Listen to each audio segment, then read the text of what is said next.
Physical refining செய்யப்பட்ட SKM Poorna rice brand oil. அமெரிக்காவின் வடகிழக்கு மாகாணமான மாசசூசெட்ஸ் பகுதியில் மே 30ஆம் தேதி ஒரு விசித்திர நிகழ்வு நடந்தது. விண்ணில் இருந்து வந்த ராட்சத விண்கல் பூமியின் வளிமண்டலத்திற்குள் நுழைந்து அந்த நகரை நோக்கி வந்தது. காற்றினால் ஏற்பட்ட உராய்வு காரணமாக பகல் நேரத்திலேயே வானில் பிரகாசமான நெருப்பு பந்து தோன்றி மறைந்தது. அதைத் தொடர்ந்து சில நொடிகளில் பீரங்கி வெடிப்பது போன்ற பயங்கர வெடிசத்தம் கேட்டது. பாஸ்டன், கேப்காட், நியூ ஆம்ஷியர் மற்றும் ரோட் தீவு உள்ளிட்ட பல பகுதிகளில் இந்த சத்தம் கேட்டது.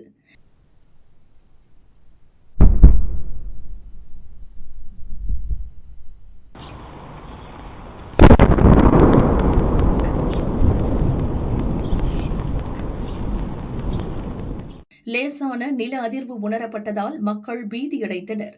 ஆனால் இது குறித்து பயப்பட வேண்டியதில்லை என நாசா மற்றும் அமெரிக்க விண்கல் சங்கம் கூறியது. அதற்கு அவர்கள் சொன்ன விளக்கத்திற்கு பிறகுதான் என்ன நடந்தது என்றே மக்கள் உணர ஆரம்பித்தனர். அதாவது அமெரிக்க வான்பரப்பில் வெடித்தது 3 அடி அகலமும் கணிசமான எடையும் கொண்ட ஒரு விண்வெளி பாறை ஆகும். இது மணிக்கு 1.20 லட்சம் கிலோமீட்டர் என்ற கற்பனைக்கு எட்டாத அதீத வேகத்தில் பூமியின் வளிமண்டலத்திற்குள் நுழைந்தது.